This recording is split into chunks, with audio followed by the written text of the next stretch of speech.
નમસ્કાર મિત્રો, હું સીએ તુષાર બારોટ આ વિડીયોમાં આપનું હાર્દિક સ્વાગત કરું છું. મિત્રો, ગયા વિડીયોમાં આપણે વાત કરી હતી કે હાઉસ પ્રોપર્ટીની ઇન્કમ થાય તો કયા પ્રકારના ડોક્યુમેન્ટ્સ આપવાની જરૂરિયાત ઊભી થાય છે ઇન્કમ ટેક્સ રિટર્નમાં. આ વખતે આપણે વાત કરીશું કે જો બિઝનેસ અને પ્રોફેશનની ઇન્કમ થતી હોય તો કયા પ્રકારના ડોક્યુમેન્ટની જરૂરિયાત ઊભી થાય છે. મિત્રો, એ પહેલાં શોર્ટમાં સમજી લઈએ કે બિઝનેસ અને પ્રોફેશન વચ્ચે તફાવત શું છે. મિત્રો, બિઝનેસ એટલે સરળ ભાષામાં ધંધો અને પ્રોફેશન એટલે સરળ ભાષામાં વ્યવસાય. બિઝનેસની અંદર ફર્ધર બે ભાગ પાડી દઈએ આપણે. એક છે ગુડ્સ ને એક સર્વિસીસ. ગુડ્સ એટલે માલ સામાન, સર્વિસીસ એટલે સેવાઓ.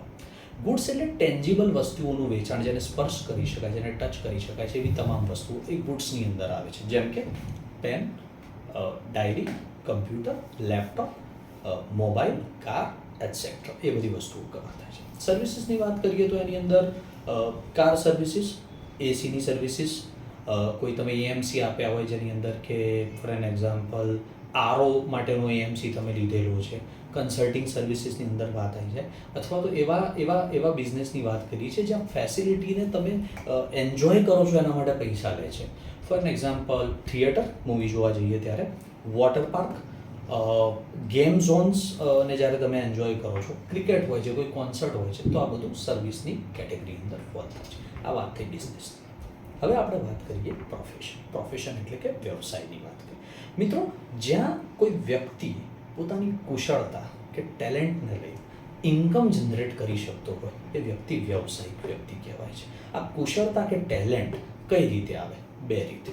કાં તો પછી એને ઇનહેરન્ટ મળ્યું હોય, એટલે કે એને વારસાગત મળ્યું છે, એનામાં એ કળા છે, ગોડ ગિફ્ટેડ છે, આપણે એવું કહી શકીએ છીએ. એક રસ્તો આ છે. બીજો રસ્તો, એને કોઈ ટ્રેનિંગ લીધી છે અથવા તો સ્પેસિફિક કોઈ શૈક્ષણિક લાયકાત એને મેળવી છે ને એના આધારે એની અંદર ફોલ થઈ રહ્યો છે. ઉદાહરણો લઈ શકે છે વ્યવસાયના: ચાર્ટર્ડ એકાઉન્ટન્ટ, વકીલ્સ, architectures, doctor, CS, all that stuff. એ સિવાય આપણે વાત કરી શકીએ છીએ સ્પોર્ટ્સમેન્સ, એથ્લીટ્સ જે હોય છે, ચિત્રકાર લઈ શકો છો, અને જ્યોતિષને પણ અંદર કન્સિડર કરી શકાય છે. તો આ બધી એમની લિસ્ટ. મિત્રો, હવે આપણે આવી જઈએ છીએ ડોક્યુમેન્ટના લિસ્ટ. ડોક્યુમેન્ટમાં શું છે? બે પરિસ્થિતિ ઊભી થાય છે. કાં તો તમે જીએસટી રજિસ્ટર્ડ છો અથવા નથી. જો તમે જીએસટી રજિસ્ટર્ડ છો અને તમારે બુક્સ ઓફ એકાઉન્ટ મેન્ટેન કરવાની જરૂરિયાત ઊભી થાય છે તો ઇન ધેટ કેસ નંબર 1, તમારે જીએસટીના રિટર્ન્સ પ્રોવાઈડ કરવા પડે, GSTR1 અને GSTR3, જેની અંદર તમારા પરચેઝ અને સેલ્સની વિગતો આવી જતી હોય છે. એ સિવાય તમે નફા નુકસાન ખાતું એટલે કે P&L એકાઉન્ટ અને પાકું સર્વૈયું એટલે કે બેલેન્સ શીટ પ્રોવાઈડ કરો છો વિથ બેંક સ્ટેટમેન્ટ ઓબ્વિયસલી, અને આના બેઝ ઉપર એસેસ થઈને તમારું ઇન્કમ ટેક્સ રિટર્ન ભરાઈ જાય છે. બીજી પરિસ્થિતિ છે, તમારે જીએસટીનું રજિસ્ટ્રેશન નથી અને નિયમ પ્રમાણે તમારે બુક્સ ઓફ એકાઉન્ટ પણ મેન્ટેન કરવાની જરૂરિયાત નથી. તો આ કેસની અંદર GSTR1-3 પણ નહીં આવે, ના તમારે બેલેન્સ શીટ કે P&L આપવાની પણ જરૂરિયાત ઊભી નહીં થાય. તમે પોતાનું બેંક સ્ટેટમેન્ટ પ્રોવાઈડ કરી શકો છો અને તમારી સેલ્સની વિગત, પરચેઝની વિગત, તમારો સ્ટોક, તમારા લેણદાર અને દેવાદારનું list, cash and bank balance provide કરીને એ પ્રમાણે તમારું રિટર્ન ભરાવી શકો છો. મિત્રો, અહીંયા બહુ અગત્યની વાત કરવાની છે.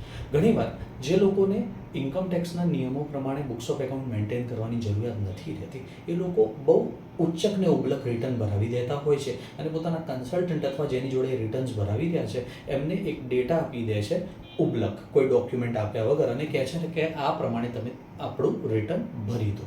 એમનો તર્ક એવો છે કે બુક્સ ઓફ એકાઉન્ટ્સ મેન્ટેન કરવાની જરૂર નથી તો ડિપાર્ટમેન્ટ એમની જોડે કંઈ માંગવાનું નથી. પણ મિત્રો, આ વાત તદ્દન ખોટી છે. ડિપાર્ટમેન્ટ બુક્સ ઓફ એકાઉન્ટ નહીં માગે, પણ ડિપાર્ટમેન્ટ ડોક્યુમેન્ટ માગી શકે છે, જેને બેંક સ્ટેટમેન્ટ, જેમ કે એ લોકો બેંક સ્ટેટમેન્ટ તમારી પાસે માગી શકે છે.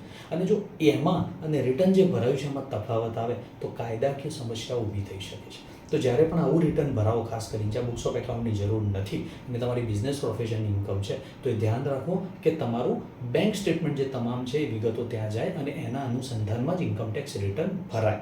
આ ધ્યાન રાખવાની જવાબદારી, તકેદારી રાખવાની જવાબદારી ક્લાયન્ટની છે, તમારી પોતાની છે. મિત્રો, આશા રાખું છું કે આ ડિટેલ તમારા માટે ઉપયોગી નીવડી હશે. આમાં ડિટેલ જાણકારી લેવી હોય તો તમે તમારા ચાર્ટર્ડ એકાઉન્ટન્ટ કે ટેક્સ કન્સલ્ટન્ટની સહાયતા લઈ શકો છો. જય હિન્દ, જય ભારત.